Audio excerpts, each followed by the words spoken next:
খুব সাধারণ একটা দৃশ্য। একটা প্লেট টেবিলে নামতেই একটা কণ্ঠস্বর বলে ওঠে, এই খাবারটা ঠান্ডা। কথাটা খুব সাধারণ, কিন্তু রাহুলের বুকের ভেতর কিছু একটা নড়ে ওঠে। সে কিছু বলে না, হালকা মাথা ঝুঁকিয়ে নেয়, কিন্তু তার ভেতরে একটা প্রশ্ন আটকে যায়। আমি কি সত্যিই খারাপ? আমি কি সত্যিই খারাপ কাজ করছি? এই প্রশ্নটা তার প্রতিদিনের সঙ্গী। আজকের গল্পটা কোনো বড় মানুষের নয়, আজকের গল্পটা একজন ওয়েটারের, যেখানে আমরা জানবো তার জীবনটা অন্যের কথায় কিভাবে গড়ে উঠেছে। স্বাগতম মাইন্ড সামারি বাই স্বর্ণালীতে। আজ আমরা দেখব the 4 agreements by Don Miguel Ruiz. এই বইটা আপনাকে মোটিভেট করতে চায় না, এই বইটা আপনাকে বদলাতেও চায় না। এই বইটা শুধু 4টি চুক্তি বা এগ্রিমেন্ট দেখায়, যেখানে আপনি নিজের অজান্তেই নিজের সাথে ভেঙে চলেছেন।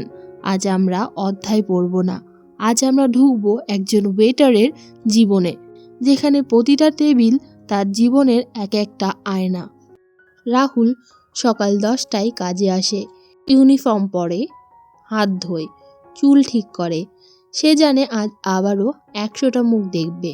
কেউ হাসবে, কেউ চিৎকার করবে, কেউ উপেক্ষা করবে বা কেউ দোষ দেবে। আর সে সব মুখের সামনে একই রকম এক্সপ্রেশন নিয়ে থাকবে, ভদ্র, নম্র, চুপ। কিন্তু তার মাথার ভেতরটা একটুও চুপ নেই, বা চুপ থাকবেও না। ডন মিগেল বলেন, আমাদের মন ছোটবেলা থেকেই অন্যের কথায় প্রশিক্ষিত হয়। রাহুল ছোটবেলা থেকেই শুনে এসেছে, বড়দের কথা শুনতে হয়, চুপ থাকলে ঝামেলা কম হয়, গ্রাহকরা সবসময়ই ঠিক। এই কথাগুলো ধীরে ধীরে তার জীবনের সত্যি হয়ে গিয়েছিল। সে আর আলাদা করে ভাবে না কোনটা সত্যি বা কোনটা শুধু মতামত, সব কিছু সে নিজের ওপর নিয়ে নেয়। একদিন একজন কাস্টমার তাকে বলে, তুমি কি ঠিক মতো কথা শুনতে পাও না নাকি? রাহুল বলে, সরি স্যার। কিন্তু তার মাথায় কথাটা বাজে, আমি বোকা, আমি যথেষ্ট ভালো নই, আমার কোনো সম্মান নেই। এই কথাগুলো কাস্টমার বলেনি, কিন্তু এই কথাগুলো রাহুল নিজের সাথে বলে চলেছে প্রতিনিয়ত। দ্য 4 এগ্রিমেন্টসের প্রথম শিক্ষা হলো, অন্যের কথার থেকেও নিজের কথাই সবচেয়ে বেশি ক্ষতি করে আমাদের। রাহুল ভাবে, আমি তো কাউকে খারাপ কোনো কথা বলি না, কিন্তু সে খেয়াল করেনি সে প্রতিদিন নিজেকে বলে চলেছে, আমি ছোট, আমি তুচ্ছ, আমি শুধুমাত্র একজন ওয়েটার। এই কথাগুলোই যেন তার জীবনের চুক্তি। রেস্টুরেন্টের বাথরুমে রাহুল আয়নার সামনে দাঁড়ায়, নিজেকে দেখে। সে ভাবে, আমি কি সত্যিই এটাই? এই প্রশ্নটাই গল্পের নতুন মোড় নেয়। রাহুল ধীরে ধীরে বুঝতে শুরু করে, মানুষ তাকে কষ্ট দিচ্ছে না, বরং সে নিজেই নিজের ওপর অন্যের কথা বসিয়ে দিচ্ছে। সুতরাং আপনার কষ্ট শুরু হয় অন্যের কথা থেকে না, নিজের ওপর বিশ্বাস করা কথা থেকে। সেটা যদি নেগেটিভ হয়, তাহলে কষ্ট আরও বাড়ে। রাহুল এখনও কাজ করে চলেছে, কিন্তু তার মাথায় একটা নতুন প্রশ্ন আসে, সব কথাই কি আমার জন্য? আর এখানেই শুরু হয় দ্বিতীয় চুক্তি, যেটা হলো ডোন্ট টেক এনিথিং পার্সোনালি। রেস্টুরেন্টে উপচে পড়া সন্ধ্যার ভিড়, সব টেবিল ভরা, অর্ডার জমেছে, কিচেন থেকে শব্দ আসছে। রাহুল এক টেবিল থেকে আরেক টেবিলে যাচ্ছে। হঠাৎ একটা ডাক শুনতে পায়, এই, তোমাকে একবার বললে শুনতে পাও না? চারপাশের মানুষ তাকায় তার দিকে। রাহুল থেমে যায়, সে কিছু বলে না, শুধু মাথা নোয়ায়। কিন্তু তার ভেতরে একটা জোরে শব্দ বাজে, আমি অপমানিত হলাম। দ্য 4 এগ্রিমেন্টস বলে, মানুষ যা বলে সেটা বেশিরভাগ সময় নিজেদের ভেতরের গল্প থেকে। কিন্তু আমরা কি করি? সেই কথাটাকে নিজের পরিচয় বানিয়ে ফেলি, নিজের মূল্য পরিমাপ করতে শুরু করি, নিজের আত্মসম্মান ভেঙে ফেলি। রাহুল ভাবে, লোকটা আমাকে অসম্মান করলো, কিন্তু এখানে প্রশ্নটা হওয়া উচিত ছিল, লোকটা কিসের ভেতর দিয়ে যাচ্ছিল? সে আসলে কাকে দেখছিল? রাহুলকে নাকি নিজের রাগ, ক্লান্তি, হতাশাকে? রাহুল একা দাঁড়িয়ে রয়েছে, চা হাতে। তার মাথার ভেতর পুরনো ঘটনা যেন রিপ্লে হয়ে চলেছে। কথাগুলো বদলাচ্ছে, আরও তীক্ষ্ণ হচ্ছে। এখানেই বইটা বলে, nothing others do is because of you. এই কথাটা শুনতে সহজ হলেও মানতে অনেক কঠিন লাগে।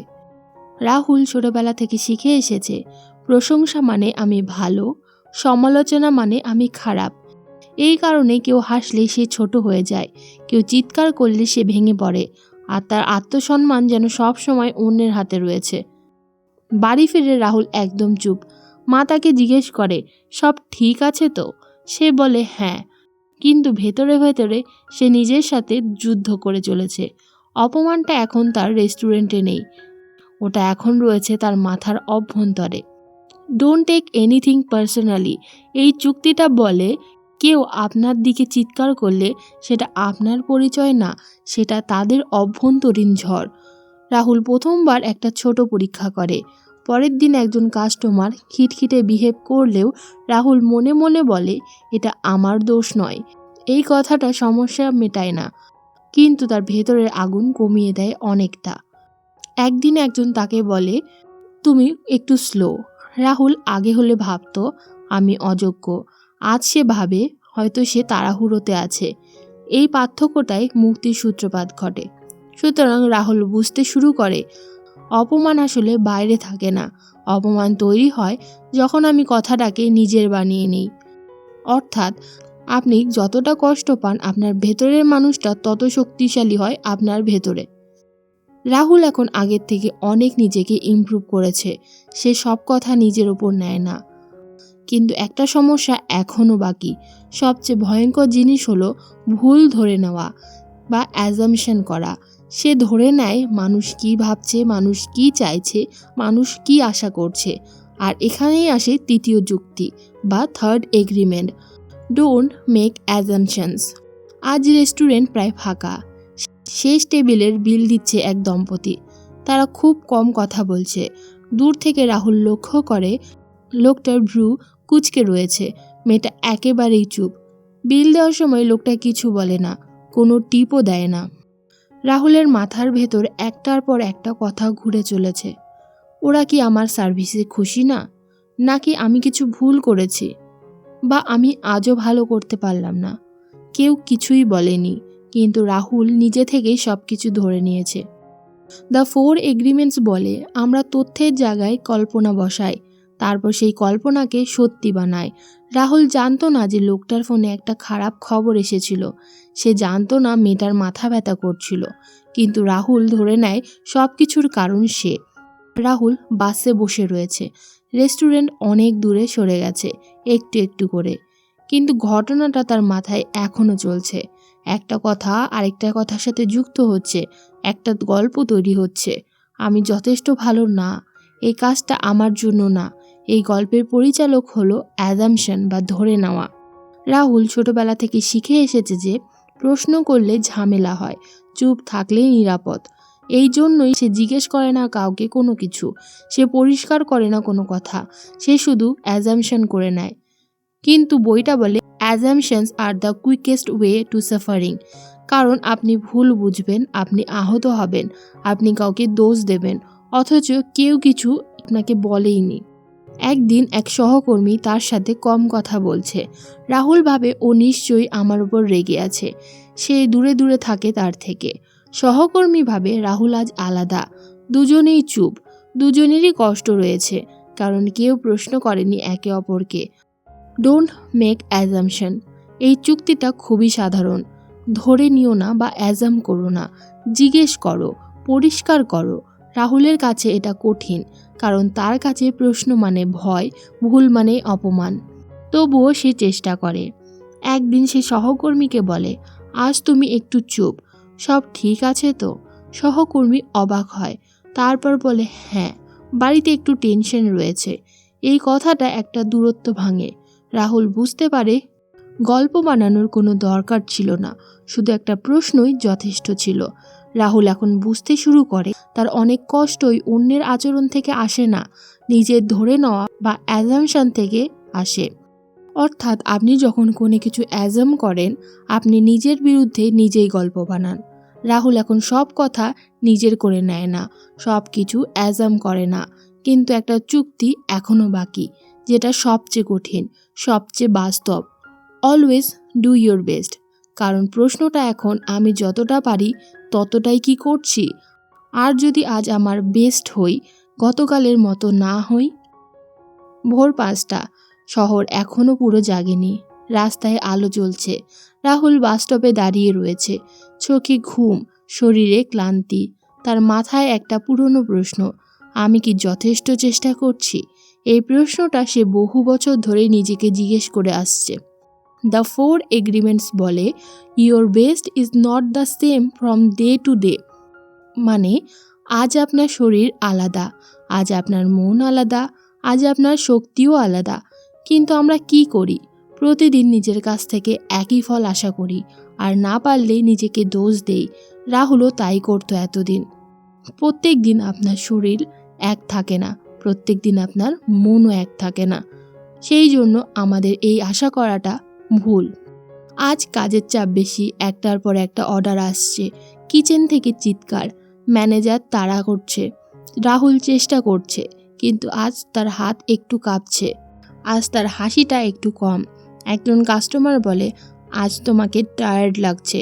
এই কথাটা আগে হলে রাহুল ভেঙে পড়তো, কিন্তু আজ সে থামে। অলওয়েজ ডু ইউর বেস্ট এই চুক্তিটা বলে, নিজের সেরা দাও, কিন্তু নিজের ওপর অত্যাচার করো না। রাহুল আজ প্রথমবার ভাবে, আজ আমার বেস্ট গতকালের মতো নয়, কিন্তু এটা কোনো ব্যাপার না। এই ভাবনাটাই তার বুকের ভেতরের একটা ভার কমিয়ে দেয়। একটা অর্ডার ভুল হয়, আগে হলে সে নিজেকে ঘৃণা করত, সারাদিন সেই ভুল নিয়েই থাকতো। আজ সে বলে, সরি, এটা আমার ভুল, ঠিক করে দিচ্ছি। ভুলটা ঠিকও হয়, কিন্তু সবচেয়ে বড় পরিবর্তন এখানে, সে নিজেকে আর শাস্তি দেয় না। রাহুল বুঝতে শুরু করে, কাজ মানে নিজের মূল্য প্রমাণ নয়, কাজ মানে শুধু কাজ। এই আলাদা করাটাই তার কাজকে আরো হালকা করে। সে এখন চেষ্টা করে, কিন্তু নিজেকে ভাঙে না। রাতে বাড়ি ফিরে রাহুল আজ অনেক ক্লান্ত। সে আর নিজেকে বলে না, আজ কিছু করতে পারলাম না। সে বলে, আজ আমি যা পেরেছি তাই করেছি। মা পাশে বসে চা দেয়। এই নীরবতাটা আজ ভারী না, আজ যেন শান্ত। সবচেয়ে বড় সম্পর্কটা রাহুল আজ নতুন করে দেখে, নিজের সাথে সম্পর্ক। আগে সে ছিল নিজের বিচারক, নিজের শত্রু। আজ সে নিজের পাশে দাঁড়ায়। বইটা এখানেই বলে, when you do your best you avoid self judgment। Rahul এখন বুঝে গেছে, পরিপূর্ণতা দরকার নেই, শুধুমাত্র ধারাবাহিক সেলফ কাইন্ডনেসের দরকার। সুতরাং নিজের বেস্ট দেওয়া মানে নিজেকে নিঃশেষ করে দেওয়া নয়, নিজেকে সম্মান করা। 4টে চুক্তি, একটাই মুক্তি। রাহুল এখনও ওয়েটার, তার জীবন হঠাৎ বদলে যায়নি, কিন্তু সে এখন তার নিজের সাথে আর যুদ্ধ করে না। সে আর সব কথা নিজের ওপর নেয় না, সে আর কোনো কিছু অ্যাজাম করে না, সে আর নিজেকে শাস্তি দেয় না। এই 4টে চুক্তি তার জীবন থেকে অযথা কষ্ট কমিয়ে দিয়েছে। দ্য 4 এগ্রিমেন্টস বলে, আপনার কষ্টের বড় অংশ বাইরের মানুষ থেকে আসে না, আসে ভেতরের চুক্তি থেকে। আপনি যখন নিজের কথায় সতর্ক হন, সব কিছু ব্যক্তিগত হিসেবে নেন না, ধরে নেওয়া বন্ধ করেন এবং নিজের সেরাটা দেওয়ার চেষ্টা করেন, তখন জীবন শান্ত হয়। এবার আপনার পালা। একটু থামুন, একটা গভীর শ্বাস নিন, তারপর কমেন্টে লিখুন, 1 agreement I will practice today. একটা চুক্তি হোক, কিন্তু তবুও যেন শুরু করা হোক। এটাই ছিল দ্য 4 এগ্রিমেন্টস।